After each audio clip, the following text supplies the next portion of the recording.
midnight screams. The thing about Ryan was that he never committed to anything scary.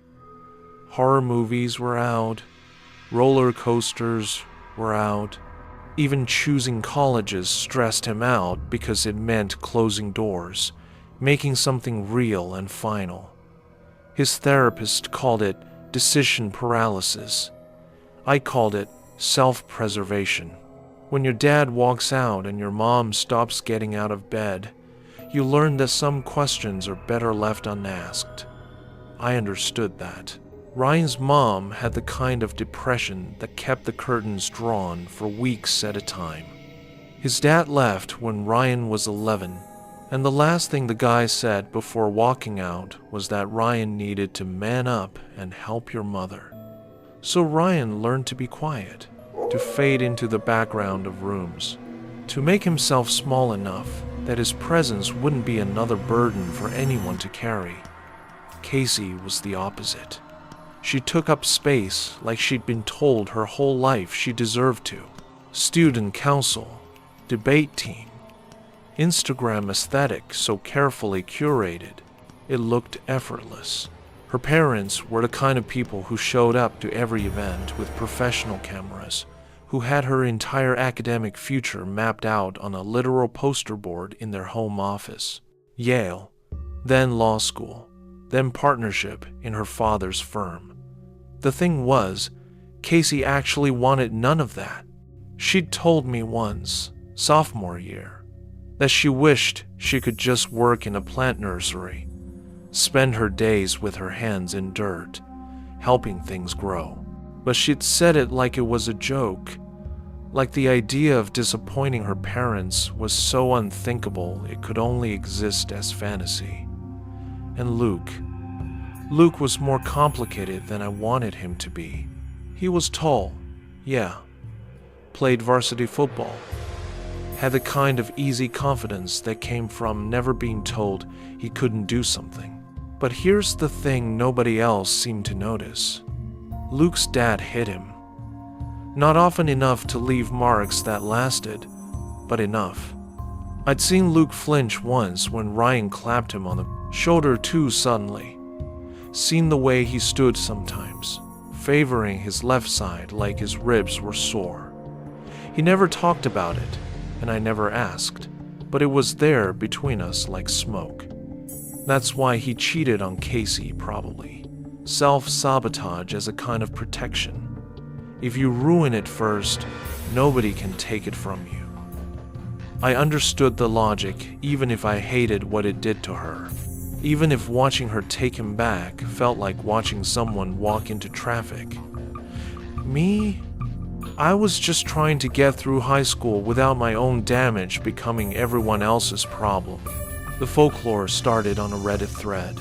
Someone's uncle's coworker knew a guy who'd gone into the woods behind County Memorial and come back wrong. Different. Kept talking about prices and payments and how everything cost something. 3 weeks later, he drove his truck into the lake with his whole family inside. It's bullshit, Ryan had said when Casey first brought it up, but his fingers were already drumming that nervous pattern on his knee. The one that meant he was thinking about it too hard, letting it get under his skin. Probably, Casey said. She was scrolling through satellite images of the hospital on her phone, zooming in on the forest that pressed against its southern edge. But wouldn't it be cool to check out? Just the hospital, I mean. Urban exploration. The hospital had been abandoned since 2003. County Memorial, built in the 40s, shut down after some Medicare fraud thing bankrupted the board.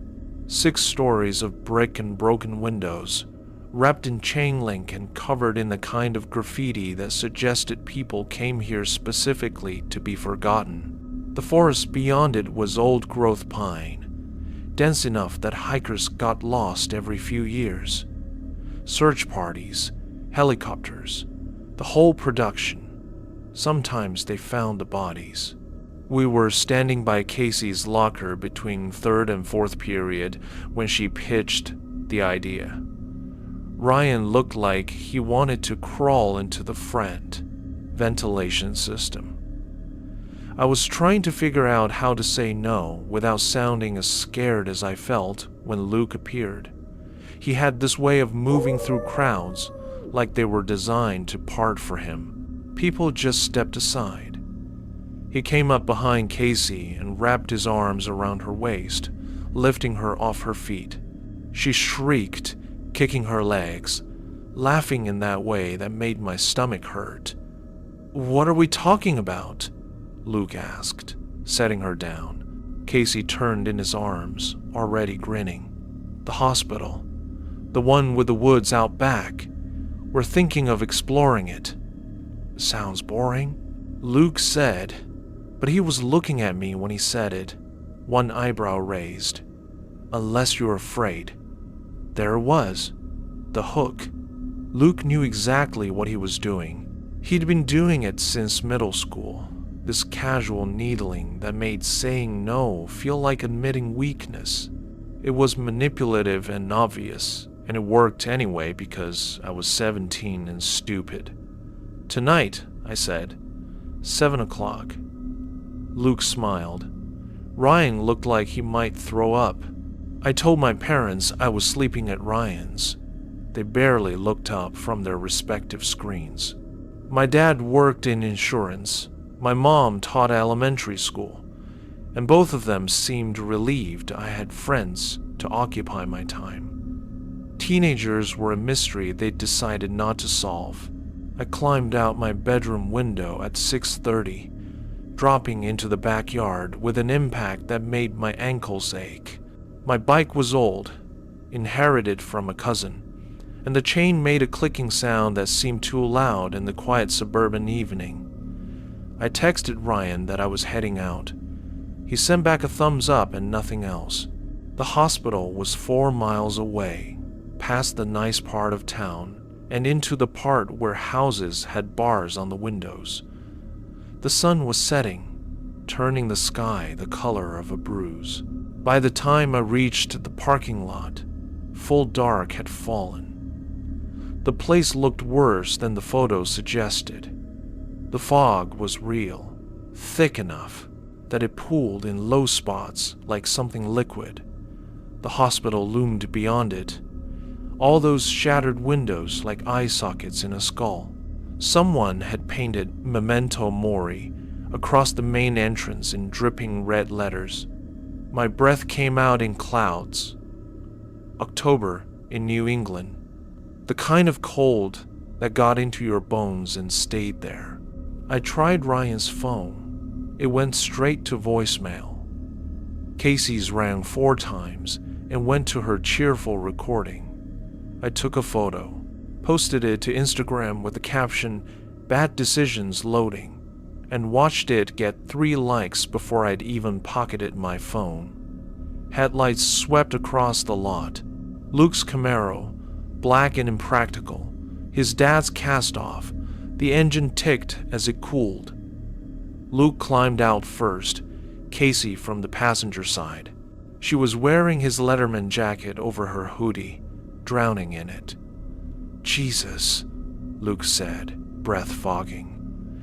"It's freezing. Remind me why we're doing this." "Adventure," Casey said, but she lost some of that enthusiasm from earlier. She looked small in the empty parking lot, younger than usual. "Ryan's not here yet," I said. Luke snorted. "Probably chickened out." Then we heard the bike. Ryan came pedaling into the lot like he was being chased, skidding to a stop next to mine. His helmet was crooked, his face flushed red from cold and exertion. "Where the hell were you?" I asked. I called. "Got lost," Ryan panted. "No signal out here. Everything looks the same in the dark." Casey was staring at the hospital now, really looking at it. "Maybe this is stupid," she said quietly. "Maybe we should just go home." We drove all the way out here. Luke said. He was already walking toward the building, hands shoved in his jacket pockets. Come on.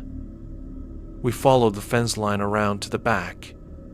Up close, the hospital felt worse, bigger, more present, like it was aware of us in some fundamental way. The windows on the ground floor were boarded over, but higher up they gaped open, and I kept expecting to see movement in them. A face, a hand.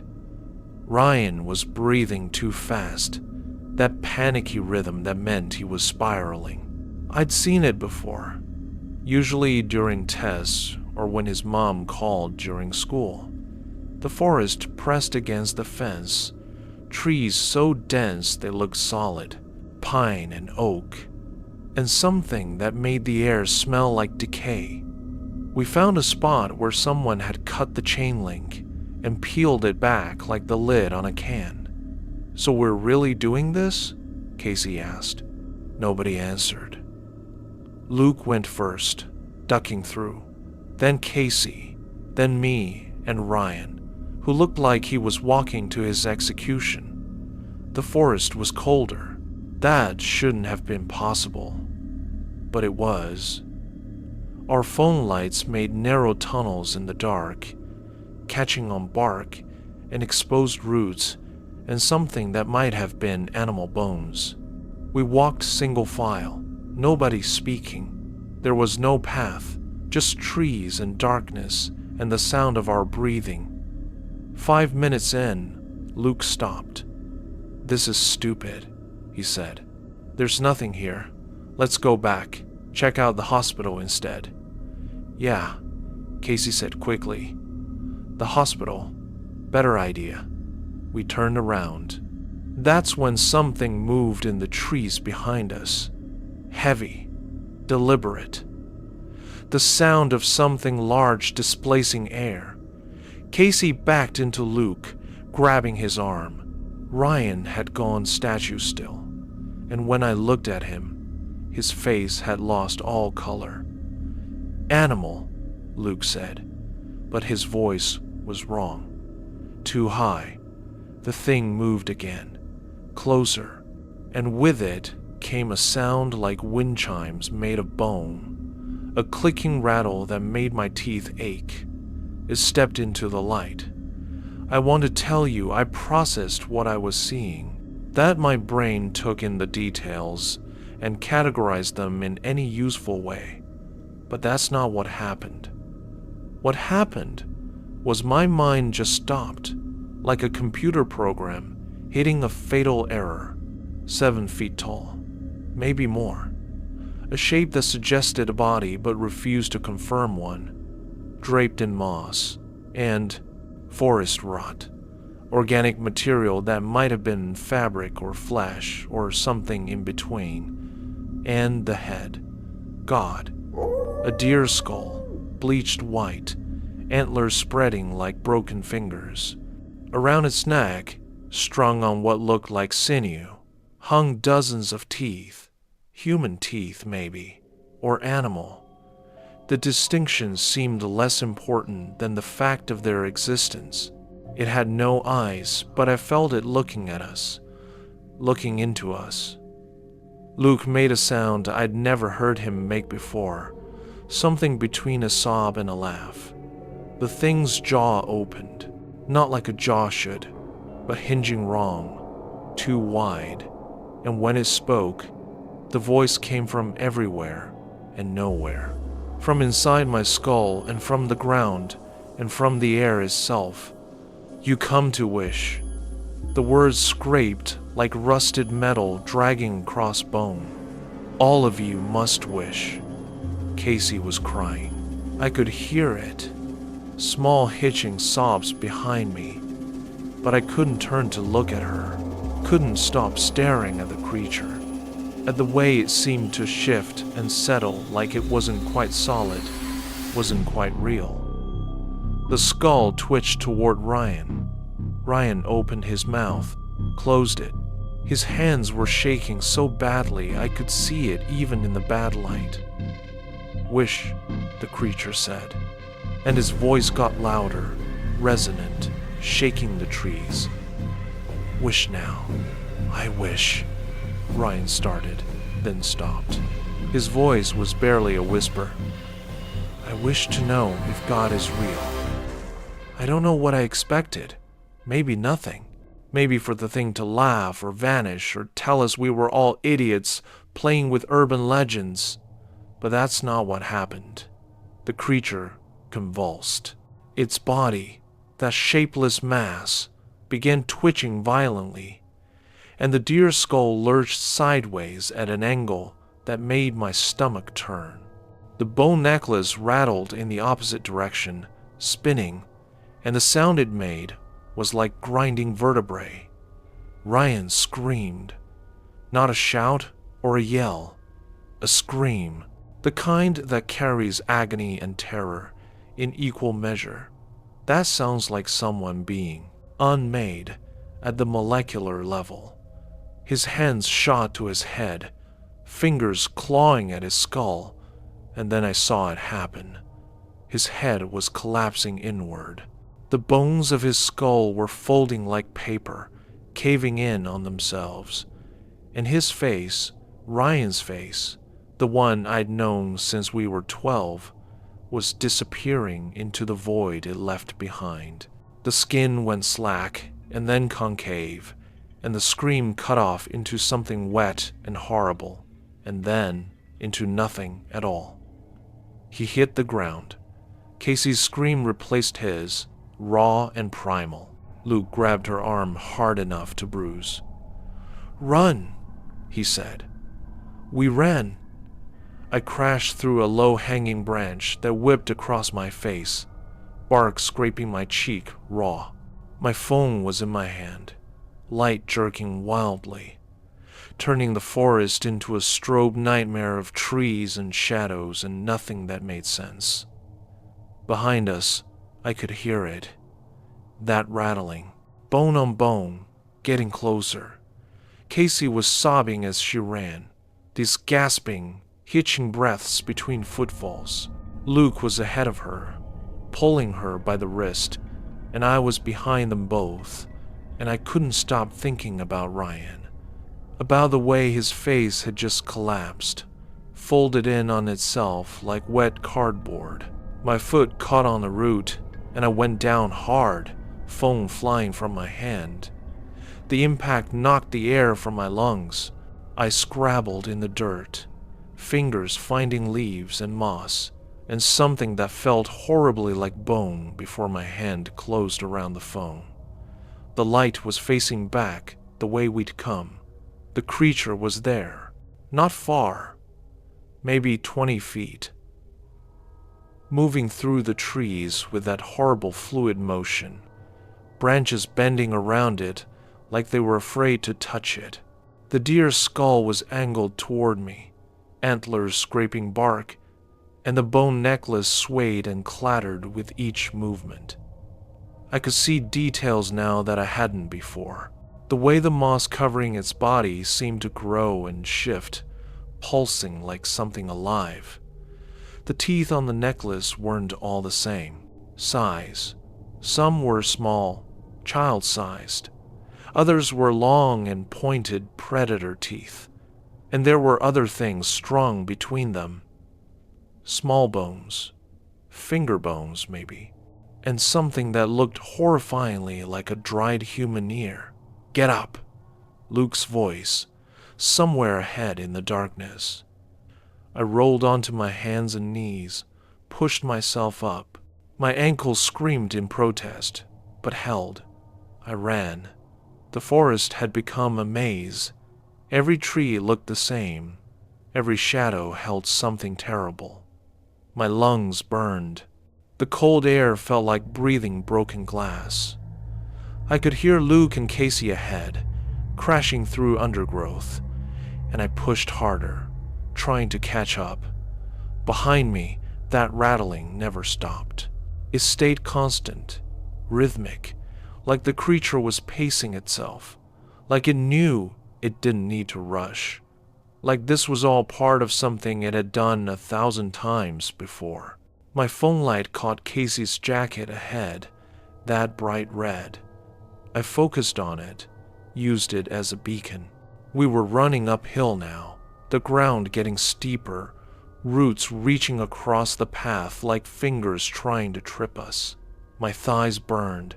My ankle throbbed with each impact. Then Casey went down. She cried out, a sharp yelp of pain, and Luke skidded to a stop. I nearly crashed into him.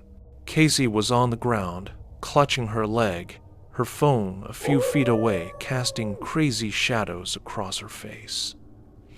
"I can't," she gasped. "My ankle. I can't." Luke looked back.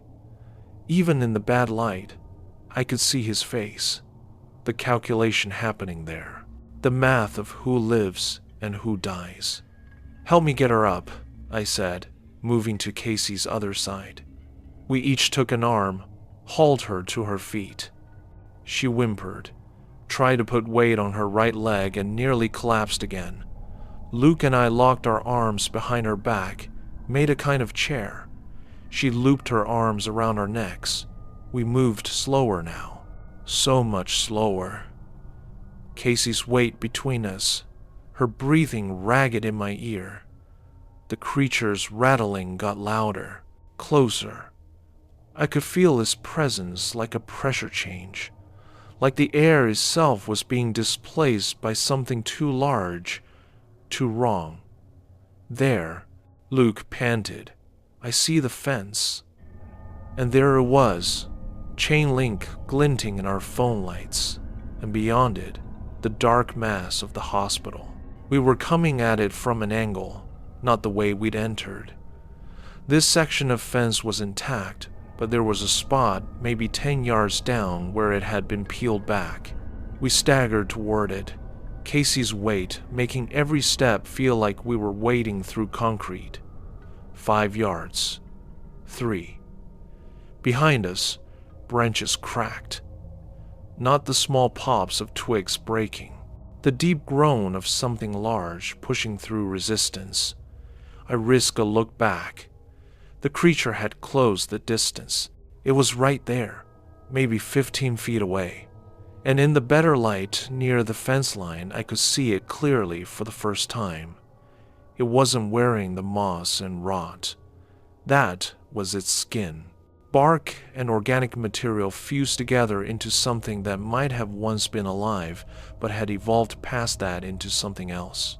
The deer skull was partially embedded in its body, grown into it, and where the skull ended and the body began was impossible to determine. The antlers weren't antlers at all. They were bones. Human bones. Femurs and radius and ulna, all twisted and fused together into that branching structure. And the worst part, the part that made my bladder almost let go, was that the skull was moving. Not the creature's head, but the skull itself. The jaw was opening and closing in a rhythm that matched the rattling of the bone necklace, and I could see something behind the bone, something dark and writhing, like the inside of the skull was full of worms or maggots or things that squirmed. "Go! Go!" I screamed. We hit the fence line. Luke dropped Casey's arm, grabbed the peeled back section and hauled it up. The metal shrieked. Casey went under first, on her hands and knees, crawling. I was, right behind her, and behind me I could hear the creature moving faster now. I could hear that rattling building to a crescendo. I was halfway under when I felt something grab my jacket. Not a hand, nothing as simple as a hand. Something that felt like it had too many points of contact, like it was gripping me in 6 places at once. The fabric pulled taut, yanking me backward, and I screamed. Casey was on the other side, reaching back through, grabbing my arms. Luke was there too, pulling. I was caught between them, the fence cutting into my back, the creature's grip tightening. I could smell it now. Rot and earth and something sweet underneath, like decomposition, like meat going bad in the sun. My jacket tore. The sound was loud, that ripping canvas noise, and suddenly I was sliding forward under the fence, Luke and Casey falling backward with me on top. We landed in a heap on the asphalt. I rolled, looked back. The creature was pressed against the fence, not trying to climb it or break through, just standing there, that deer skull tilted, watching us. The bone necklace had gone still. In the parking lot lights, I could see my jacket, or what was left of it, hanging from one of the fence posts. It was shredded, not cut. Shredded, like something with claws had grabbed it, but the creature had no hands. "Come on," Luke said, already pulling Casey to her feet. "The hospital. We get inside, we're safe." I didn't know what made him think that. Didn't know what made him think we'd be safe anywhere. But the alternative was standing here in the parking lot while that thing watched us, so I got up and ran. The hospital entrance gaped open. Someone had torn the boards off years ago. Inside was darkness, deeper than the forest, and that smell. Mold and decay and stale air that hadn't moved in decades. Our phones lit the way, catching on debris. A wheelchair, rusted. One wheel missing. Medical charts scattered across the floor. Patient names still visible. An IV stand lying on its side. We moved into the lobby, a wide open space with a reception desk that had been stripped of anything valuable. The floor was tile, broken in places, and our footsteps echoed wrong, too loud. Like the building was paying attention. "We can't stay here," Casey said. She was limping badly, putting almost no weight on her right leg. "It'll come in. It'll find us." "Then we go up," Luke said, gesturing to a stairwell on the far side of the lobby. "Get to the second floor, find a room we can barricade. Or we go straight through," I said, pointing to a hallway that led deeper into the building. "Find the other side. Get back to the parking lot. Get to the car." Luke looked at Casey, then at me.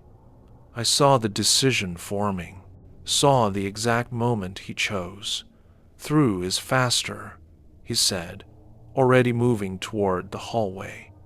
We followed, Casey between us again, hobbling, trying to keep up. The hallway was narrower than the lobby, doors lining both sides. Most were closed. Some hung open, revealing rooms full of stripped beds and broken equipment. Our phone lights made everything worse, turning shadows into threats, making every corner a potential ambush. We passed a nurse's station. The desk was overturned, papers everywhere, and something had made a nest in the corner. I couldn't tell what. Blankets and trash, and something else, something organic that I didn't want to look at too closely. Then we heard it behind us. That rattling. Inside the building now. In the lobby.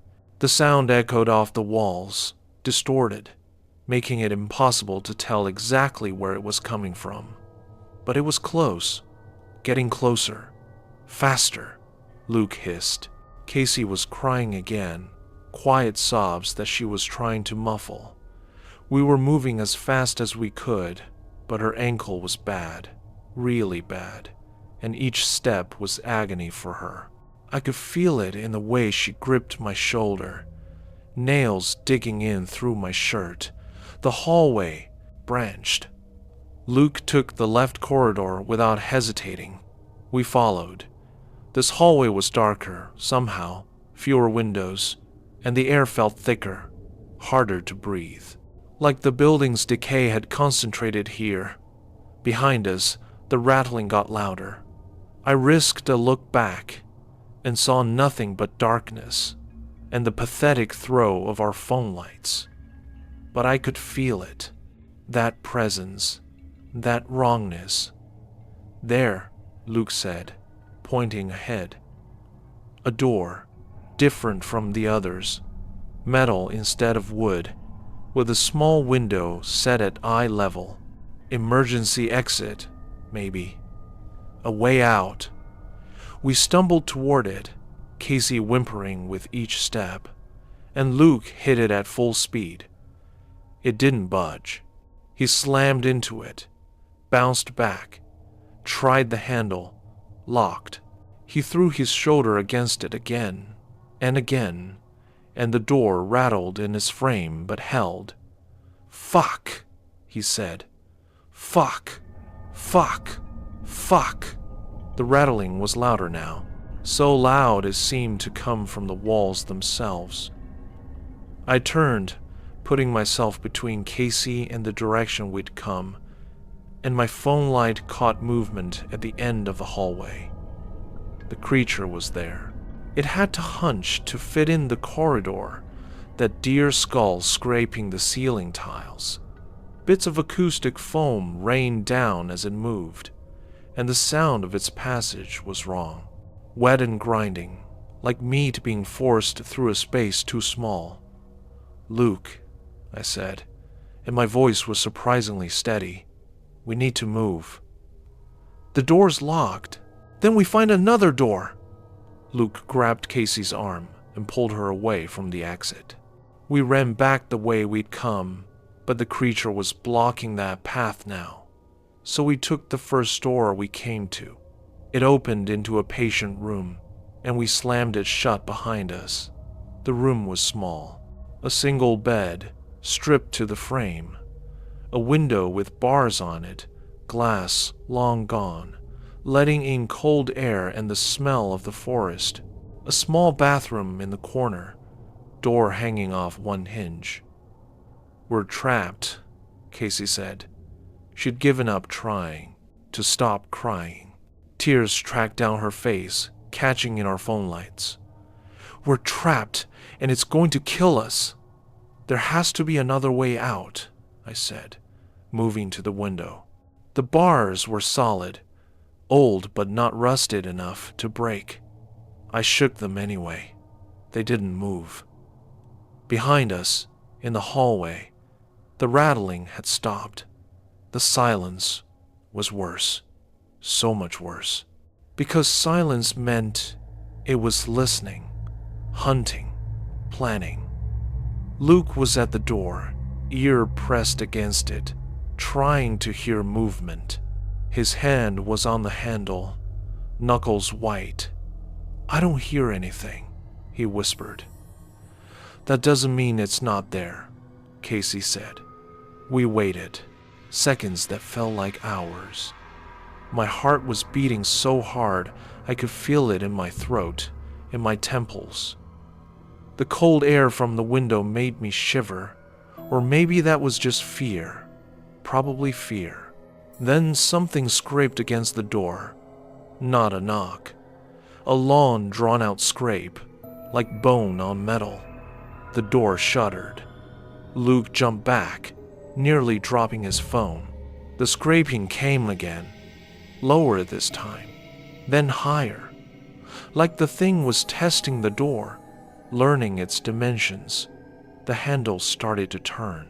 Luke grabbed it, tried to hold it, but the force on the other side was immense. The handle turned despite his grip, despite him throwing his weight against it, and the door began to open. "Help me!" Luke screamed. I ran to the door, added my weight. Casey was there too, her bad ankle forgotten. All of us pressing against the door as it slowly, inexorably opened. It was like trying to hold back a freight train, like trying to stop gravity. The door opened 6 inches, then a foot. Through the gap, I could see the hallway, and I could see the creature. It had changed.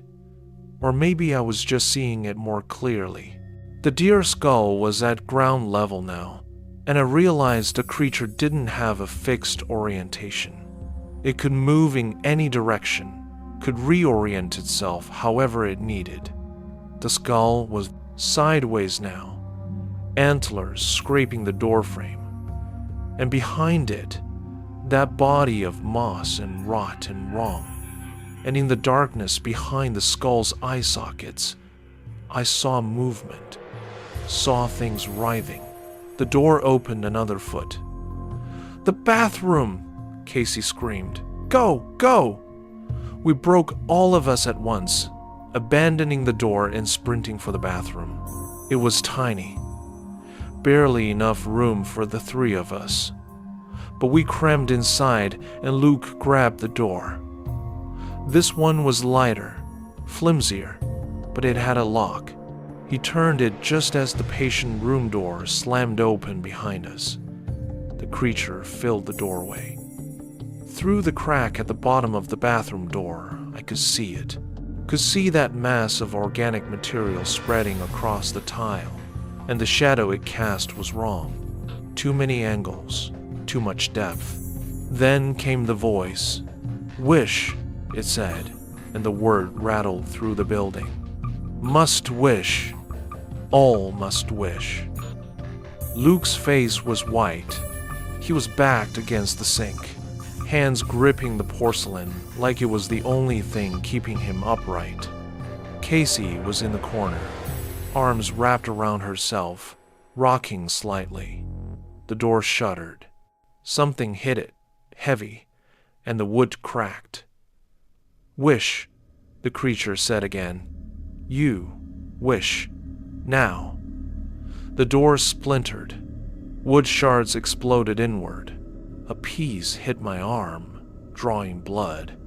Through the hole in the door, I could see the deer skull, could see those empty sockets looking in at us. Luke's voice came out strangled, desperate. "I wish you were dead," he said. "I wish you were fucking dead." The creature's response was immediate. The deer skull snapped back, and that rattling started again, frenzied, and Luke's hands flew to his back. He screamed. Not like Ryan. Different. This was a scream of confusion more than pain, at least at first. Then the pain came. I watched his body arch backward, watched his shirt collapse inward, like something was being pulled out from underneath, and I understood. The creature was removing his spine, not all at once, bone by bone, vertebra by vertebra. I could see them going, could see the shirt fabric cave where each bone disappeared. Luke's body bent backward, farther than any body should bend, and the scream went on until his lungs couldn't support it anymore, and it became a wet gurgle. Then he fell. Casey was screaming, had been screaming. I grabbed her, pulled her close, but she fought me, pushed me away. "No!" she shouted at the creature, at the deer skull, watching us through the broken door. "I wish none of this ever happened. I wish we never came here." And the world broke. That's the only way I can describe it. Reality fractured like glass, and through the cracks I could see something else. Other versions of this moment. Other timelines where we made different choices, where we didn't come, where we turned back, where Ryan said something else. All of them existing simultaneously, overlapping, bleeding into each other. The buzzing started in my skull, building and building, until I thought my head would explode. The bathroom walls rippled like water. Casey was there and then, not there and then, there again, flickering like a broken film strip. The creature's rattling became a roar, became everything, became the only sound in existence. I fell, or flew, or both, time inverted, collapsed, expanded. I saw Ryan's face caving in again, but backward. Saw it inflate like a balloon. Saw Luke's spine returning, then disappearing again. Saw Casey running, screaming, laughing, all at the same time. Then it stopped. Complete silence. Complete stillness. I was on my back, staring up at nothing. No, not nothing. Stars. I was staring at stars. My hands were on asphalt, cold and rough. I sat up slowly, carefully, like any sudden movement might shatter whatever fragile reality had formed around me. I was in the parking lot, not near it, in it, lying next to Luke's Camaro. The driver's side door hung open. The dome light was on, casting everything in sickly yellow. I stood. My legs shook, but held. I turned slowly, taking it in. The parking lot, the hospital in the distance, the forest pressing against the fence line, and Luke's car. I knew before I looked. Somehow I knew, but I looked anyway. Luke was in the driver's seat, slumped over the steering wheel, his body bent at an angle that was only possible because there was nothing inside to stop it bending that way. His shirt had collapsed inward, empty, and even from outside the car, I could see the void where his spine should have been. I made a sound, not quite a scream, not quite a sob, something in between. I walked around to the passenger side on legs that didn't feel like mine, opened the door with hands that had forgotten how to shake. Casey was there, folded in on herself like origami, her torso compressed, caved in, her body bent over her knees in a way that revealed the complete absence of ribs. Her ribcage was gone, removed, taken as payment. Her head rested on the dashboard, eyes open but not seeing, not anymore. I closed the door carefully, gently, like she might wake up if I made too much noise. Ryan's bike was still there, still propped against the light pole where he'd left it. Ryan was next to it.